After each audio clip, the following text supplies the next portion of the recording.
Yeah, His holiness fills up the temple. Still, He took my sin and my shame. I didn't Time for deserve church. to be rescued. Let's keep it classy. Good morning. Good morning. Happy Sunday, brother. Good morning. Firm with confidence till He comes up. Hey guys, good morning. It's Ethan. I just wrapped up church, and today I want to go through some of the equipment I use for vlogging. Just for context, I am a videographer, so I film all different types of industries and clients, from food to music to even run and gun documentary shooting. And for me, I also do some vlogging. Because of that, I've been able to find which vlogging setup works best for me. There are two vlogging cameras that I currently use in my arsenal that have completely changed the way I vlog. I'll showcase both these cameras to you and specifically why I use them. It's also Father's Day today, so I'll be doing some stuff with my family and I'll be able to actually showcase some of the videos themselves. So come along with me and I'm gonna show you exactly how I use all my gear and the best ways to tell your story. Cover this meal with the blood of Jesus. Amen. Here, just here, give this to Father. Good? Good?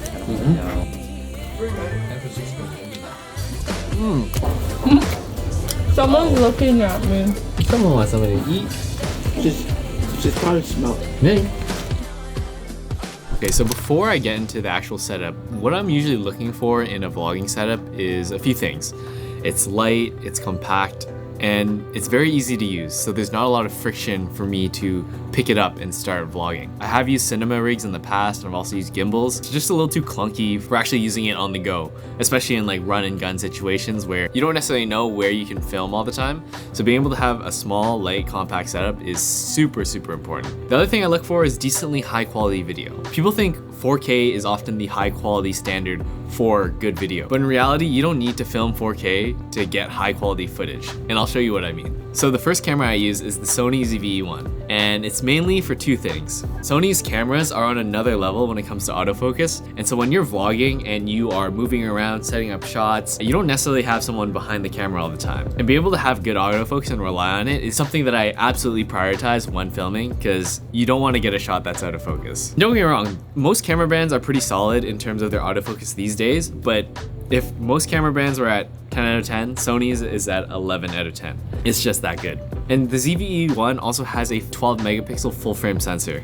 And this is something they use from their main flagship cinema cameras, but they put it in the small body, which is a lot more affordable. Specifically, the low light performance is amazing. Especially when you're out and about, you might have good lighting conditions, but sometimes you might be in the dark, you might be at night, and it's hard to get a good image when you just don't have light. But with the ZV-E1, that is like not an issue at all. It has dual base ISO. Basically, you'll be able to see at really dark conditions, which even the human eye struggles to see sometimes. Now the camera does shoot in 4K, but let me tell you about a little secret.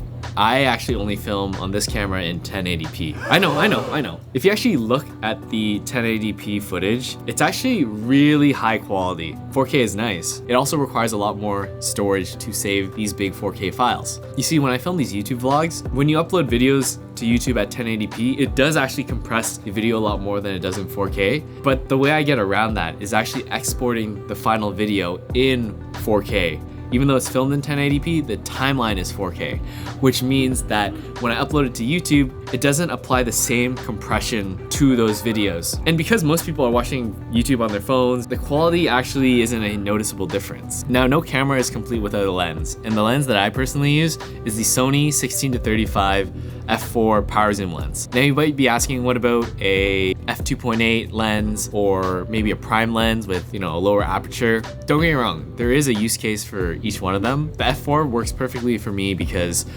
sometimes I actually vlog with a lot of people, and so don't get me wrong, it's nice to get that blurry background, but when you have more people in focus, you're at like 1.8 or something, like you won't be able to see the person next to you very clearly. So f4 actually opens up the depth, so I'm able to capture more people in my shots. Of course, a lower aperture means you can have more light into your sensor, but when you pair it with the Sony ZV-E1 sensor, like you're chilling. You're actually chilling because the weakness of having having an f4 aperture in terms of light is completely negated from the sensor. Oh yeah, and also compared to an f2.8, it's so much more portable when I'm traveling, and it also doesn't break the bank. Of course, no filming session is complete without the audio. For a while, I was just using the internal audio from the Sony ZV-E1, but there's no point in having good visuals if you don't have good audio, of course. I use one of the Sony shotgun mics. I've tried other shotgun mics in the past, but one thing I really appreciate about Sony's is they have an auto gain function, which means that it will adapt to how loud I'm speaking. So it will never like have super loud destroyed audio or too low that you can't hear me. That is huge because a lot of the third-party mics that I've used like don't have that ability, which means you have to be checking your audio signals and making sure that they're not spiking or too soft. This gives me that peace of mind. And there are different types of Sony shotgun mics that you use. Specifically, the ECM B1M is the longest out of all these ones, which allows me to get the farthest range when I'm far away. There is a significant drop off depending on which mic you use. And also, it sounds the least electronically muffled as well. Some of the newer ones use like some type of electronic distortion to keep a narrow direction for the audio, but it doesn't sound as natural. You do not need to worry about any wires. You just plug it right into the hot shoe. It turns on automatically. You don't need an external battery to charge. It just runs right off the camera battery, which is a good thing because you don't have to worry about the battery, but it will probably drain your camera battery a little faster. The last thing that is also instrumental to my setup are the accessories for the camera gear. I have this Ulanzi tripod, which is pretty solid, although I will say it's probably a little looser than I'd like most of the time. But again, it's still very usable. It has these hooks that I can use to get some interesting angles, as well as they have the quick release system attached to it. And that brings me into the second item that I use, which is these quick release system plates. Super easy to pop your camera in and out to use on different pieces of equipment. I use it on my gimbal, my backpack clip. I can easily sling it on and off so I can be hands-free and it locks right in place. I can attach it to other tools that don't necessarily have a quick release, but I can add that plate on. And one thing I do screw this onto is a magic arm.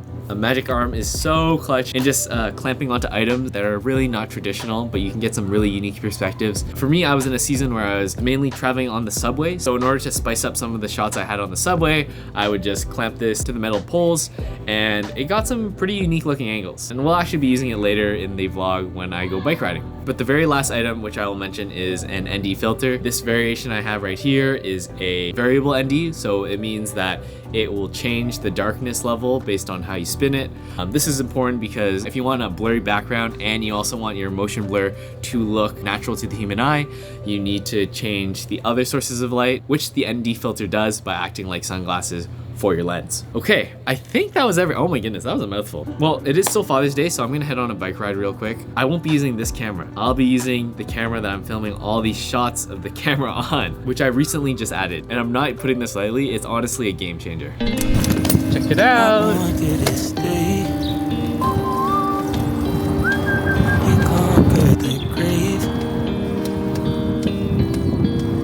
You showed me grace and you saved me, washed my sins away and forgave me. If you go, I'm going through. Oh, 'cause Lord, you are the truth. And I know you're coming soon back to All right, so the second camera that I use is the DJI Osmo Pocket 3, and this honestly has changed the way I film. I love my Sony, don't get me wrong, that's what I started with, and that's what I still use today for vlogs and also professional work. But this camera is so small, yet the quality out of this camera is like just as good. If anything, more value for the size. I do film in public often with my big camera, but still sometimes I feel a little awkward holding a camera out in the middle of public. And with a big one like that, sometimes it does draw a little bit more attention. But this one is just so discreet. Like no one even knows what this is. And people know what phones are, people know what cameras are, but people have never really seen this form factor.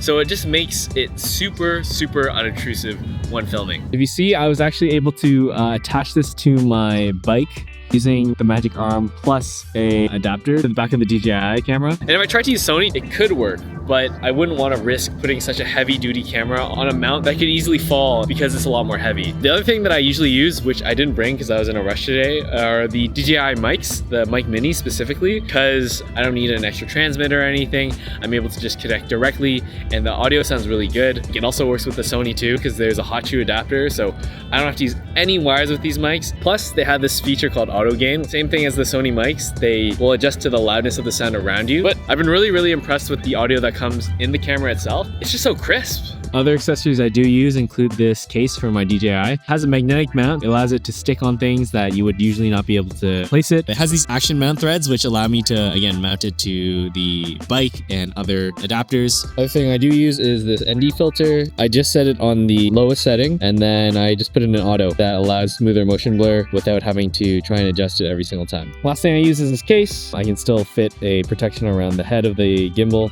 and still use the magnetic case. Also, it does have a spot for an ND filter as well. I'm gonna head back home, but the most important question is, does all this gear actually matter at the end of the day?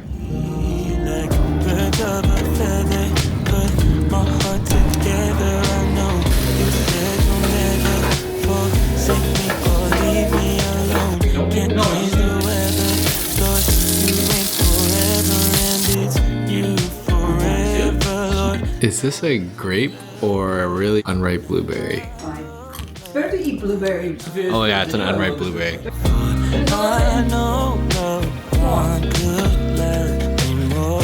Save me now. I did. I'll love you till the day that I die. So to answer that question, does gear matter? Let me pull out the first camera that I really started my vlogging journey on. This is a Google Pixel 5. When I started vlogging, this was the perfect camera for me. It could film decently high quality video, it had unlimited storage with Google Photos, so it really did what it needed to do, which was to help me tell a good story. But over time, I did outgrow it, wanting to do more cinematic stuff with color grading and even having a flip out screen. But it's not really about the tools themselves. It's about the feeling and story you're trying to convey through the tools you have. For me, I actually got the DJI Pocket because it was nostalgic for me. After using Sony and filming in 24 FPS, having all the cinematic color grading, I kind of craved just run and gun, flipping out the phone style footage. And that's why I ended up picking up this camera. It brought me back to the feeling I had with the ease of use of this phone. It's just like how people like the film cinematic style look. At the end of the day, it's conveying a feeling, but it's not about the highest, sharpest quality. It's grain, it's the imperfections, and that helps convey these feelings, the vibe, the story that you want to tell. So the question you gotta ask yourself, will this piece of gear that you have, will it help you tell a better story? Will it help you do something that you can't do already with your current existing equipment? Then yeah, it makes sense to upgrade. It makes sense to invest. If this will get you to record, get you to tell your story, I think it's worth it. Just how this camera was worth it, and so is this camera and the camera I'm using right now. So I hope this video helped give you some insights on how I choose my vlogging equipment, and it helps you make more informative decisions on the types of equipment you use to make sure you can tell the best story. Until next time, I'll see you guys in the next video.